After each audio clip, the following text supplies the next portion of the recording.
Hello, friends, and welcome once again. This is Syracuse basketball postgame presented by Krause Health, the exclusive healthcare partner for Syracuse Athletics. I'm Brent Axe. You are you, and we're here talking about another right down to the wire, close knit game. Syracuse, Colgate. Colgate has given Syracuse all kinds of fits in recent years, but the Orange escape with a 74-72 win over the Raiders. Syracuse is 2-0, but the unease about a 2-0 team is still out there in Orange Nation, something that Adrian Autry certainly felt at the podium and had a message about what he's trying to do with this team. We'll play that clip coming up. We're also going to hear from Chris Bell, Eddie Lampkin, who had a nice game for Syracuse tonight, and Choppa Moore, the freshman, who really came in and had a great game for Syracuse under the circumstances, gave him a push off the bench, made some clutch baskets in the second half right at the shot clock. So there were some positives here, but overall, I think you find yourself in one of two camps if you're a Syracuse fan right now as we go to our Syracuse Sports Insiders a little early here in the program. Thomas T says it's going to be a long season. Or perhaps you're a Matt S. who says you'll learn more about yourself by playing bad and still winning. We'll be fine. Just got to keep improving. I think you're in one of those two camps, and I don't think there's any middle ground with this team. I'm just going to say it. This is a bad defensive team. And until this team gets better on defense, particularly in transition defense, where Colgate outscores Syracuse 22-2 in fast break points tonight in transition offense. Until this defense gets markedly better, especially in that department, nothing else matters. Now, there's something that Adrian Autry said, and again, we'll play the clip here in a moment, and you could hear the tone in his voice. You could tell how serious he was, a little passion in his voice, and he feels like this will make up for some of the defensive inequities that are there. But this is a bad defensive team, and we saw it for the second straight game. And it's, guys, this is not, it's early in the year, and it's new, and there's 7 new guys. Listen, some of that is certainly true and has to be factored in here.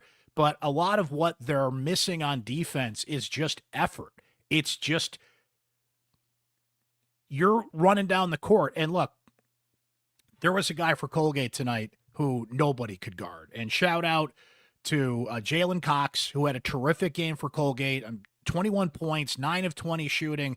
No one could keep up with him. And I think there's a particular weakness at the top of this defense. We used to say the top of the zone, right? But at the top of this defense that Autry has to think about, has to address, and really I think his loyalty to a certain player is going to be questioned here if this continues. And we'll get into that coming up here shortly and hear from our Syracuse Sports Insiders coming up throughout the program as well. But until this team gets markedly better on defense, I don't care how many possessions you get. I don't care how much you score.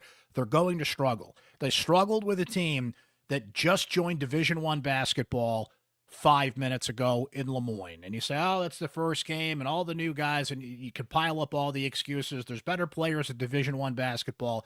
They almost got clipped by Moyne at the Dome. Now, Colgate is a good team, NCAA tournament team. Matt Langle has built a terrific program in Hamilton, and I will praise Matt Langle till the cows come home. I think he's a great coach.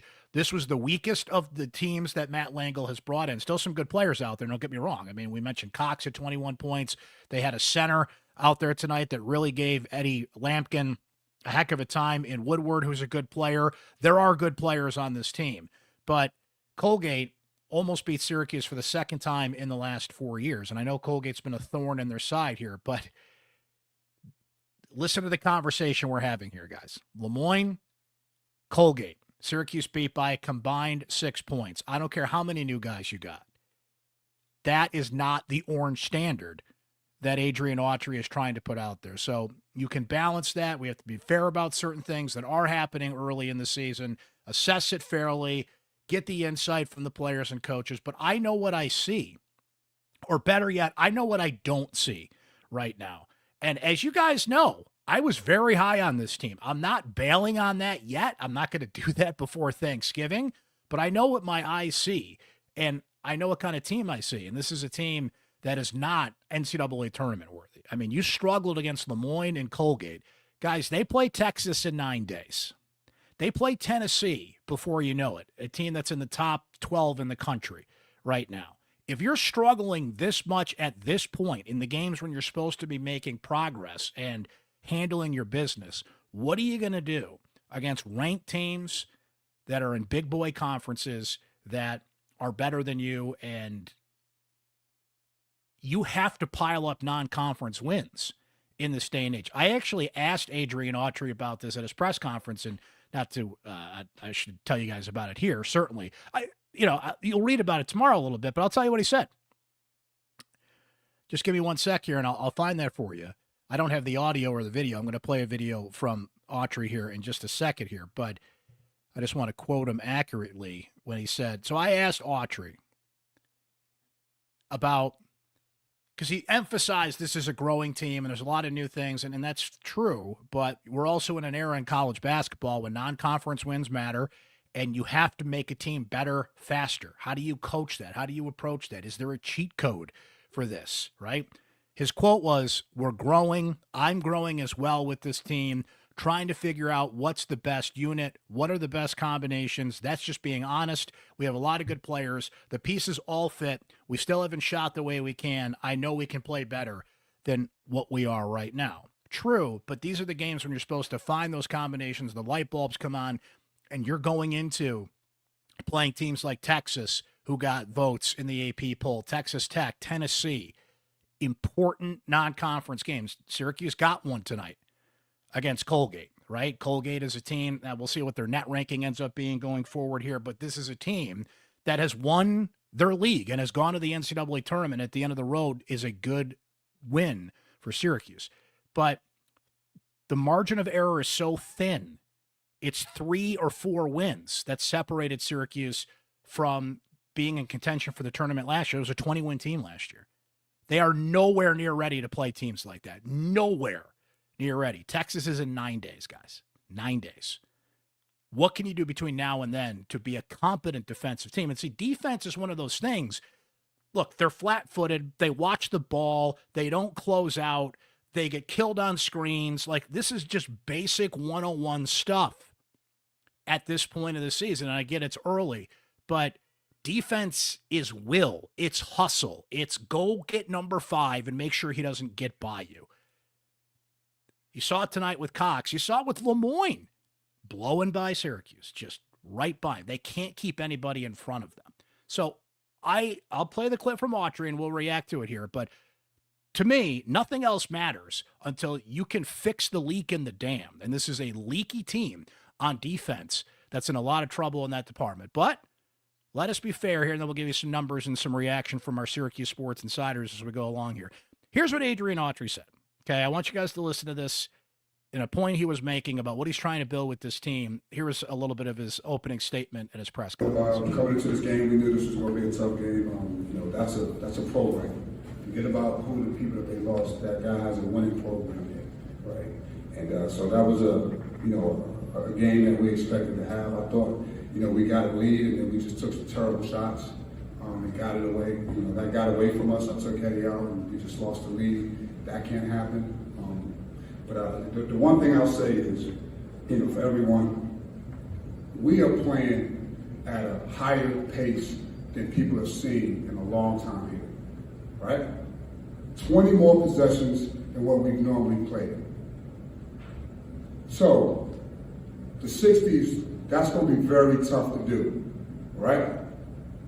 At the end of the day, where we didn't do a good job of was transition defense. Right? They got 22 points in transition defense. That's where we didn't do a good job at. Right? And talk about this, 45 rebounds. We haven't had 45 rebounds in a long time. Right? Our problem is we've gotten 31 offensive rebounds in the first 2 games and only finished 20, we only got 20 points out of it. That's the problem. We got to finish better down there. Right, so all this other stuff that we talk about, the defense and all this other stuff, listen, we are playing at a high pace, so it's going to be more possessions. And people shoot the ball. Yes, we got to do a better job of keeping the people in front of us. Yes, we got to guard the 3-point line a little bit better. But a team like Colgate, no matter what, they were going to get 7 threes by the way they play. Right? We gave up 10. We can't do that. Right? But again, this is a new team. We've had 2 tough games. And when I look around all college basketball, none of these games are blowouts. There's a couple of teams that are blowing teams out. Everyone else is having their time. They open it up at the end, and we would have done the same thing if we had made our free throws. We didn't make our free throws. Yeah, I didn't even mention that earlier. The adjunct I had with all the missed free throws at the end of this game with both Jair Davis and Lucas Taylor missing free throws. Now Syracuse got rebounds, as you heard Red emphasize there, and Colgate couldn't get one last shot off as the clock expired at the Dome. So how do you take that? Red is saying, here's the fix. We're getting more possessions. Our offensive rebounding has to equal points. So to me, that's Red saying that's how we're going to overcome this defensive thing. To me, it doesn't matter because it's 74-72. It's 86-82 the other night. Yes, you're scoring more and you're getting more possessions. And as you go along, some of those bunnies you're missing, some of those shots are going to start to fall. So is that your message? That transition defense has to get better, but look what we're doing. Rebounding, possessions. So is that his message to say it's going to even out some of their deficiencies? Okay, well, let's see it. Let's see it. He sees a team that's paying at. So here's my question, though. If you're playing at such a faster pace, how does Colgate outscore you on the fast break 22-2? Red has emphasized this. He has said this is their style. Players told me at media day and before the season that they want to be the fastest team in the country. Well, you have to do that on defense too. Moving the ball, more possessions, offensive rebounding, maybe that does even out. If you have that in your back pocket, that's fair to point out, but it's not working right now. Maybe eventually it will, and I understand how early it is, but guys, what was the old Yogi Berra expression? It's getting late early here. In college basketball, and I get what Red's saying, nobody's blowing each other, no one's blowing teams out there. It's like, okay, but you play Texas in 9 days. You play Tennessee in a couple weeks. You play Texas Tech or St. Joe's the night after you play Texas. Like, there are teams, there are non-conference games you've got to put in your back pocket. And I'm not taking anybody for granted. You're playing Youngstown State on Saturday. Who's to say Youngstown State's not going to come in here and push Syracuse to the brink? Moyne almost did. You can't take anybody for granted in college basketball these days. So that's what Red had to say. I'm going to play a couple more clips from some players as well. We're going to hear from our Syracuse Sports Insiders coming up. But just to give you a sense of some of the numbers, both teams shot 44%. Little Syracuse nod there. Syracuse 31 of 70. Colgate was 28 of 64. So Colgate plays Drexel. They lose to Drexel before this game over the weekend, 73-59. They're 4 of 25 from three-point range in that game. They're 10 of 27 from three-point range in this game. Syracuse only got to the free throw line 8 times, but missed a bunch down the stretch. Free throws still matter. They always matter. Rebounding, as Red said, 45 rebounds for the Orange tonight. All the offensive rebounds are not equaling points. Maybe that evens out as you go, as you get more comfortable and more chemistry builds and things of that nature. But offensive rebounds, Eddie Lampkin had a great game tonight. Eddie Lampkin had 15 points, 12 rebounds. And the interesting thing with Eddie, and I sent the photo to our Syracuse Sports Insiders, and you can find it on my Twitter page as well. So Eddie did not participate in warm-ups before the second half. He was sitting on the bench. He's got a back brace on. I talked to Eddie about this. You'll read about it on syracuse.com tomorrow a little bit, but how he's managing his back issues. He was lumbering a little bit out there. He was winded a little bit. Red referenced that in his press conference that they got to get Eddie up to condition here, and they really need him to. He's getting 15 and 12 in a game like this, and he's got Woodward on him for Colgate, who is a good center, is a good player. But he does have to get up to speed there, right? And some people were wondering about Naheem McLeod and other players. Look, Naheem McLeod is too slow to be out there in a game like this. He's a, break glass in case of emergency player at that position. If Eddie gets into foul trouble, he cannot keep pace in a game like this where you got a team that's putting up 22 fast break points, and Moyne was pushing the pace as well. But again, think about what I'm talking about here, guys. Moyne and Colgate. What's North Carolina going to do to you? What is Duke going to do to you? Think about the big boy league you're in here that you finished, were predicted to finish 11th in last year and finished in the top 6. And got to make that step forward, not only in non-conference wins, which we're emphasizing now because they're right ahead of us, but you got to win in your league too. This looks nowhere near like a team that can compete against anybody that they need to compete with and beat and rack up on the non-conference schedule. So is it too early? Are we overreacting? Or do you know what you see? That's kind of the question here. So just to point out a couple other things. So Eddie had a double-double. You had Chris Bell, 14 points all in the second half. Made the adjustment, ends up with 14 points. Let's see. It was just 1 of 4 from three-point range. I talked to Chris a little bit after the game. I think you're going to hear it in the clip I'm going to play shortly. He didn't like the looks he was getting from three-point line land. And I like what he said there because he said, I'm not going to take bad shots. If they're not there, he said he forced a few in the first half. He felt like he took better shots, took what the defense gave him in the second half. And you need Chris Bell in a game like that. He got all his points in the second half. J.J. Starling had 12 points. He ends up fouling out. I believe that's the first time he's fouled out of a game at Syracuse. So I want to bring that up before we play a few more clips here.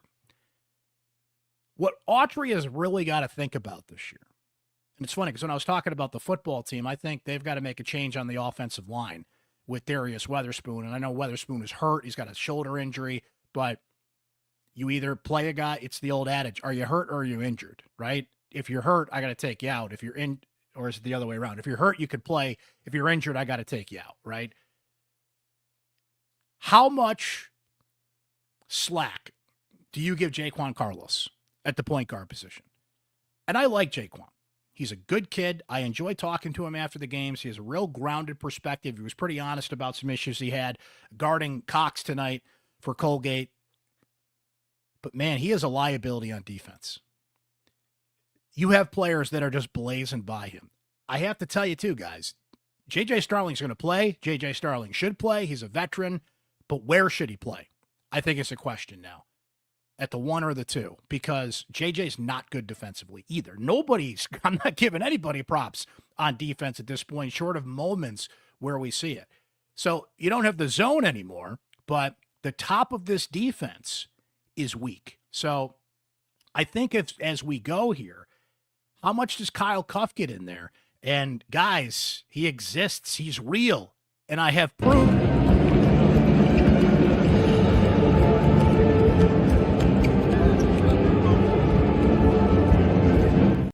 That was Chance Westry. Sorry for those of you that are only listening on Spotify or Apple or wherever you get your podcast. We just showed a clip of Chance Westry. He's back. He was in uniform, didn't play tonight. Well, I'm trying to be fair about that because you don't want to throw Chance Westry to the wolves if he's not up to game speed, but they need somebody that can trail on defense. They need another guard that can come out and light a fire off the bench for this team. The best candidate to do that right now is Kyle Cuff. And I think, look, there's a reason Kyle Cuff's not playing. And there's a reason that Carlos was brought in and won the point guard job. So I'm not completely pulling the ripcord yet on Carlos, but he is a defensive liability at this point. And you've got to think about that balance when Cuff can come in. Red said it in the clip we played. He's still working out his lineups.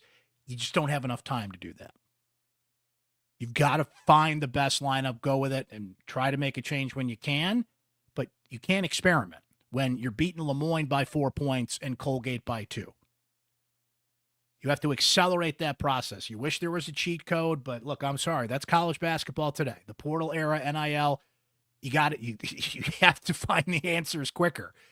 And Carlos, frankly, is a liability at this point.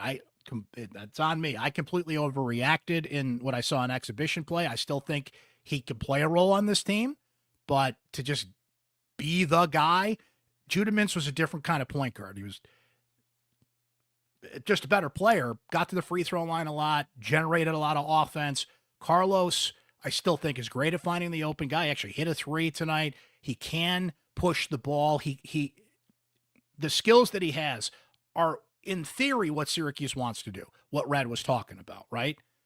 But he's just, I'll keep saying it. He's a liability on defense. I'm trying to be fair here. Maybe he'll get better, and I hope he does get better. But right now, I mean, you've got guys for Moyne and Colgate that he can't guard. Just flat out cannot guard. That's a problem. That's a problem. Let's see what some of the Syracuse players had to say about this one. Then we'll hear what our Syracuse Sports Insiders had to say about this one. Here's Chris Bell. Coach had mentioned, transition defense, needs to be better moving forward. I mean, they seem like a silly question, but how do you shore up, stopping a team when they're out running in transition? Just make sure you got to get back. So for us, our 4s and 5s crash. So the 1, 2, and 3 got to be back every single time, build a wall. And obviously in transition, you don't have a man. So I think sometimes you just got to realize that and just pick up and don't be afraid. You always have help behind you. I think sometimes as players, we forget that there's 5 people on the court. So just working on those things. Everyone might want to think the wall's caving in. You beat Moyne by a couple of points. Colgate goes right down to the buzzer, but you're getting wins. That's all that matters. What was the difference tonight to be able to pull out another one like this? Just play our way. We knew Colgate was going to come in and play a good game. I think they didn't shoot the ball well the game before that, so we kind of had a good idea they want to come in here and play pretty well. Those things happen. Teams come in here and shoot the ball. Shoot the ball pretty well. You got to respond. It's basketball at the end of the day. Most people who think it's the end of the world, they have people go on runs every single day. I've watched a couple games, every games, a bunch of ranked teams, and a couple close games too. So just being prepared. I think that's all it comes down to. Being ready. I don't think it's the end of the world at all. I think it's a new team, still figuring each other out, still figuring out roles, and I think we'll be fine. So there's Chris Bell, another guy that I got to play a clip for here in a second. I just want to pull up his numbers. Is Elijah Moore. I think Chapa had a nice game tonight. He played 20 minutes. He scored 8 points, 4 of 10. He did miss a few threes. He's noted as a three-point shooter, but he gave this team a lift, dished out 3 assists out there tonight. He gave this team a lift, and you have Jair Davis, who gives this team a real punch off the bench. Chapa did that tonight. We'll see if Chance Westry can do that down the road, and Lucas Taylor can do it at times for this team. But I liked what I saw from Chapa out there tonight. Here's what he had to say about his performance. A coach was saying that transition defense has to improve a little bit. How do you guys get that going as the season progresses here? I would say just practice, just getting back to the drawing board and making sure that we work on guarding each other in transition and just all getting back and packing the paint. I feel like it's not a problem that's going to last too long. You got some burn in this game. Tell me about how you contributed here, a couple shots right at the shot clock, and just it seemed like you got comfortable out there. Yeah, for sure. I've been waiting my whole life to do this, and being able to come in and just help my guys out when they need, some help, it's a good feeling. So coming in and giving what I can is great. What's your best guess on what you can contribute to this team? Do we see it tonight, or what are some other things you think you can do for these guys? I feel like there's someone that's going to come in and know what's going on, help lead, help hit shots, help defend, rebound, just doing a little bit of everything. There's Chapa Moore there, one of 2 big freshmen. Donnie Freeman did not have a big game tonight in terms of numbers. Let's see. Donnie played 16 minutes, 6 points, 5 rebounds. Donnie does not know where he needs to be on the court right now. Donnie has a little bit of freshmanitis. I think he is oozing with talent. I think when the light bulb comes on, this kid is going to be special, and I still think he could be a first-round pick next year. I feel like it's there, but you got to remember, these guys are still freshmen sometimes. They do not come in right out of the box ready to play, right? You heard Chapa say it there. I know what I have to do for this team. I don't think Donnie Freeman quite knows what he can do for this team, and I don't think he knows where he has to be on the court right now. He's thinking a lot out there. He's not playing. Once that kid just starts playing basketball, he's going to be fine, but tonight you could just see it. He just didn't know where to be. He was a step behind the whole time. And you have to be fair about these things. That's when it is early. You got a freshman playing college basketball for the first time, but I feel like once this team gets in that groove and feels like they can just play, they'll be fine. Eddie Lampkin's been around the block a few more times than a guy like Donnie Freeman. He had a double-double tonight, as we mentioned, and here's Eddie on his performance. So Eddie, coach was saying that you guys are getting a lot more possessions as a team here early on. How do you convert those possessions into more points? That would be something that would fall to you inside, right? Yeah, I'd just say for me, I miss a lot of buddies. I need to get in the gym some more. Just being able to just know that they're not really shot blockers. I've been so used to going against Naheem. I'm forcing it, trying to beat them. Just know I need to be more patient and just take my time. But I say just as a team, we just need to take advantage. And I say more, not even on offense. I just say it's more focused on defense before offense because we still haven't played like our best on offense. But I feel like it's gonna come after a couple more games. That being said, double for you. Felt like you had some comfort down by the paint. Felt like you were kind of getting the flow a little bit. How would you describe how you played today? I'd say I played good. Could have played better. I missed a lot of bunnies. I'm really not too happy with what I did because I missed some easy stuff to me. But I just say we got the win. That's all that matters. Certainly, but another thing Coach mentioned was transition defense. It's early, but how do you guys kind of work on that specifically? Really just sprint back and building the wall. That's all I would just say. We got to just do better. Everybody got to work on it. I'm used to it. So it's early. At least if we do it's happening early, we still winning, but we got to just cut that down. So that's Eddie Lampkin there. I'll tell you what, though, you know who missed a lot of bunnies tonight, too? Colgate. Colgate missed about 10 or 11 shots around the basket that, let's just say, would have made this a more tense ending. Syracuse still could have pulled it out. It was a back-and-forth game. They didn't respond when they needed to. I don't want to say they got lucky at the end, but you had Moyne, who Chris Bell made a great defensive play, sealed the deal in that game when Moyne had a possession with a chance to take that thing. Same thing with Colgate. Be still my heart. Syracuse missing free throws down the stretch. They only shot 8 free throws. They go 4 of 8, and there was some big misses there from Davis and Taylor, but they got the rebounds, and Colgate couldn't get the last shot off, but they missed a lot of bunnies too. I know we're woulda, coulda, should in this thing, and you heard our friend Mario say it in that clip with Chris Bell. They are 2-0, but I think we also know what we see right now. Let's see what our Syracuse Sports Insiders think about this one. Being a Syracuse Sports Insider means you can text me directly. You know something really cool that's been going on in our Syracuse Sports Insider community, guys? Shout out to Todd. So Todd texted me the other day, and he says, hey, I've got 2 tickets for the Colgate game I can't use. Can you please ask the Syracuse Sports Insiders if anybody can go? And I love that Todd was like, hey, look, these are really good seats. Club 4-4 access and really good center court seats. How about somebody who doesn't usually get an experience like that? Veterans Day. Big shout out to those that are currently serving this nation and have served this nation, especially all you Marines out there, Semper Fi. Let's do something nice for a veteran. Let's do, we were just kind of brainstorming a little bit, sent it out to our Syracuse Sports Insiders, and we found somebody who went to the game tonight thanks to our Syracuse Sports Insider community. I get another text today. Clark, shout out to Clark, who I met in Vegas, by the way, great guy, couldn't use his tickets for tomorrow's Syracuse women's basketball game. Now, they're playing Maryland, who is, I think, number 10 in the new rankings. It is really good. By the way, Syracuse women's defensive team has been pretty bad on defense, too. Is that like a bug going around the Mello Center right now? And the football team is struggling on defense. What is going on? We're allergic to defense here in Syracuse. But back to the story. Clark says, hey, I can't go. I've got courtside seats right by the women's home team bench. How about somebody uses them that normally doesn't get to go to a game or hasn't been to a Syracuse game in a while?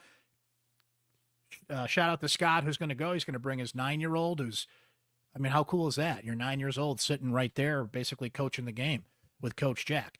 Being a Syracuse Sports Insider means sometimes you get free tickets from cool people that are in our group, but it also means you can text me directly. Lots of great opinions flowing during the game. You can text me during games, before, during, and after games. Your thoughts, your opinions, your insight. You get my thoughts, opinions, insight, questions. If I have breaking news, you get it first. It's just $3.99 a month to be a part of this amazing community. You can try it free for 2 weeks. All the info there on your screen. If you want to join our Syracuse Sports Insider community, join subtext.com/Syracuse Sports is a great site to hit to give it a shot for a couple of weeks. Let's see what our insiders were saying about this one. Cooper B says this team is in big trouble this year. Nick F says I couldn't possibly imagine feeling worse about a 2-0 team. Jeff brings this up. Can we please stop scheduling this matchup? All risk, no reward. I'm so over it. Think about what we're saying here. Jeff doesn't want Syracuse to schedule Colgate anymore. And again, all due respect to Colgate. Matt Langle has built a hell of a program there. And I think I really need to emphasize that anymore. People know that. But here you have Jeff begging out of a series with Colgate. And there's history there. Colgate, Cornell, Lemoyne's in the mix now. I like that Syracuse plays those teams. Your non-conference slate, you got to appease the NCAA tournament selection committee with net rankings and all that stuff, but you got to play these teams that are just down the road. And coming to Syracuse is a big deal for them. But I get what Jeff is saying, but I'm also like, really? That's where we're at here? We're begging off a series with Colgate? I don't blame him in a way. 3 of the last 4 games have been, but remember, Colgate had a huge lead last year, and Syracuse had to crawl out of a 20-plus point hole and win that game, right? So I get it, Jeff, but we're also like, what are we talking about here? Don't play Colgate anymore. Oh, my goodness. From Evan, who says, dare I say we may have to play some zone. Our guards can't keep anyone in front of them against Lemoyne and Colgate. I wonder if that's even on the table, right? It'd almost be a sign of surrender because Red wants to play man-to-man. They want to play the pace that they're playing at, all the extra possessions and the things that he talked about, but you got to do what works too, right? From Neil, who says, as much as we were all ready for Boeheim to leave, at least he had a style and a level of discipline. If you didn't play his way, you rode the pine, and I still can't see what Autry's style is. And I think that was the message that Autry was trying to make tonight. We're playing faster, right? But what is the identity of Syracuse basketball under Adrian Autry? We're still trying to figure that out. That you play fast, okay, well, you got to play fast on both ends of the court, right? As who is it? Yeah, as Neil said a moment ago there, love or hate Boeheim, love or hate what happened down the stretch the last 5-6 years, and there's a lot I didn't like and I was very opinionated about, but you knew who they were. You had an identity. That's important. You got to know who you are.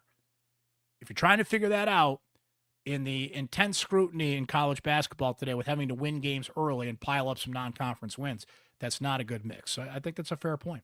From Scott K., who says, I realize this isn't Colgate from a few years ago, but only beating them in Lemoyne by a total of 6 points is very concerning. I hate to see what will happen against the likes of Texas and Tennessee. From Frankie F., who says, great teams play solid defense and make free throws. Right now, SU is not doing either of these things. It's going to be a long season if they don't get those things in order. From Mark T., who says, Colgate has a system on offense and a system on defense. Syracuse passes the ball around, tries a deke, gets in trouble, passes the ball back. Somebody makes a panic shot, totally bewildered on defense. I don't think you're far off there. Syracuse has got to find its way. Who leads this team? I think I know, but I'm not seeing it out there. What is your system on offense? What is your philosophy and your system on defense? The point Autry was trying to make tonight was we make 20 or 25 more possessions a game. We had 45 rebounds. We haven't done that forever. Okay. But what are you trying to say? Like you've messaging, right? We just came out of a presidential race where, hey, listen, whether you love the results or not, one side had a clear message, the other, it cost them because they could not convey that message. So if you're on the stump, if you will, you're Autry, you're at that podium, this is who we are. I don't know if he got that message across the way he needed to tonight, right? 20 more possessions. Well, what are you saying? We're going to be faster? Okay. But again, that cancels it out if you're getting beat 22-2 on fast break points by Colgate, right? Jack adds this. Or did I read Jack's comment there? Jack, this team can't play. Yeah, we did read that one, right? No, we didn't read this one. I'm sorry, Jack. This team cannot play defense. It's not one or two liabilities. I don't think you can call anyone on this team a good defender. If Colgate made their open shots, they'd be up by 10. He adds, you can tell from the broadcast that Devendorf wants to suit up and show these guys how to play with effort and attitude. From Sean, who says, to me, the problem is perimeter defense.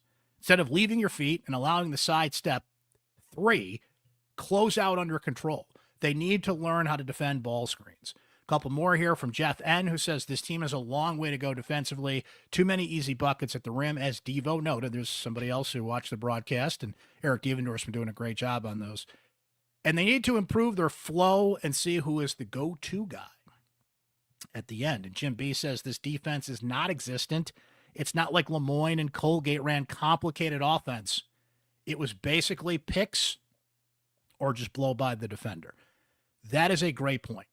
You're not seeing exotic teams. Who is this? What's going on? It's like when teams used to play Syracuse and couldn't figure out the zone, right? Moyne and Colgate did not do anything that you're on the side like what the heck is that? They ran basic offenses that ran by Syracuse's defenders. So now every team that plays Syracuse, from Moyne, Colgate, Youngstown State, to, as we know, Texas, Texas Tech, Tennessee, good teams that are around the corner are like, this isn't complicated. We just got to run by these guys. They can't defend. Maybe they can keep up with us offensively. Maybe they'll score more off these offensive rebounds and these 20-plus more possessions that are getting. That's got to matter, right? That has got to matter, that you're getting all those possessions, because when you're getting beat on transition defense, it cancels out all those extra possessions and those rebounds. And Red said it, if they get more offensive scoring from their offensive rebounds, great. Maybe you win this game 84-72 instead of 74-72. And here's the other thing, guys. Remember, margin of victory matters. They look at that stuff. I shudder to look at the KenPom rating that Syracuse is going to have tomorrow. They're going to keep free-falling in that department. So it's November 12th. With those good teams just around the corner on non-conference play, your KenPom rating's in the toilet. And all this stuff matters at the end. They're going to look at this. Wait, you only beat Moyne by 4. You only beat Colgate by 2. Like, that could separate you from getting the nod over another team that's on the bubble with you. But what are we talking about here? This team is in no way, shape, or form at this point reminiscent of a team that can make the NCAA tournament. By eye test, by results, by everything I've seen, that is not a tournament team. Can they develop into one? It's a long season, but it's not that long in certain ways. So, not to make this all doom and gloom, we mentioned a few things that I liked out there tonight. I do think Donnie Freeman's going to get better. I think Choppa Moore has given a great presence off the bench. Jair Davis missed those free throws at the end, but he is a great bench player for this team. When Eddie Lampkin's giving you 15 and 12, you got to take that. There's good things on this team. Chris Bell recovers from a bad first half, has 14 points in the second half. Emphasized that he doesn't want to take bad shots, right? There are some things to look at and be encouraged by. What can Chance Westry bring you? I don't know. Because I haven't seen him. Nobody's seen him, right? He's like Snuffleupagus, right? Somebody had a great shout out to Frankie S., my guy. He's George Glass. You have to be older to get that reference. You know, when I was a kid, I got home from school and I'd always, like, the Brady Bunch was on all the time. George Glass was Jan's imaginary boyfriend, right? Chance Westry's like an urban legend, but what can he bring you off the bench? Because this team is kind of getting to the point already where it's all hands on deck, and anybody that can help you, finding that right combination, as Red said, is vital. But I will end with the same thought I began with. None of this matters until this team finds its way to just being competent on defense. Because until that happens, this is going to be a conversation we have a lot about this team. I think I know that even this early. So thank you for hanging out with us tonight. Thanks to our Syracuse Sports Insiders, of course, for all your great insight, analysis, tips, texts, giving away tickets to fellow insiders. It's been great to hook up with you guys. A couple of programming notes. So Chris Carlson and I are going to record a pod on Wednesday focusing on football and kind of how the rest of the season could go for Syracuse football, because they've got some interesting paths that they can go down to. Another program that's struggling on the defensive end right now. So look for that. Please subscribe if you haven't on Spotify, Apple, Syracuse Sports, on YouTube. So when a new episode of Syracuse Sports pops up, when this show pops up, our post-game shows that follow every Syracuse football and basketball game, you'll know when to tune in live, but you can always watch on demand or listen on demand when you want. Saturday. So Saturday's a doubleheader day. Syracuse basketball plays Youngstown State at 1 o'clock. Syracuse football kicks off against California at 3 o'clock. A programming note there, guys. I'm going to focus on football on Saturday, so there will not be a post-game show for basketball on Saturday. There will be a live post-game show and all the usual football coverage. So just so you guys know, we're not going to have a basketball post-game show after Youngstown State on Saturday, because the football game is on right afterwards, and I am on football duty on Saturday. So a little programming note just so you guys know about that. Thanks for hanging with us tonight, though. Syracuse wins. Doesn't feel like we just talked about a win, but we did. Syracuse beat Colgate 74-72. This has been Syracuse Basketball Postgame presented by Krause Health, the exclusive healthcare partner for SU Athletics. You guys have a great rest of your night. Have a great Wednesday. We'll talk to you again on Syracuse Sports later this week and after the Orange football team takes on Cal on Saturday.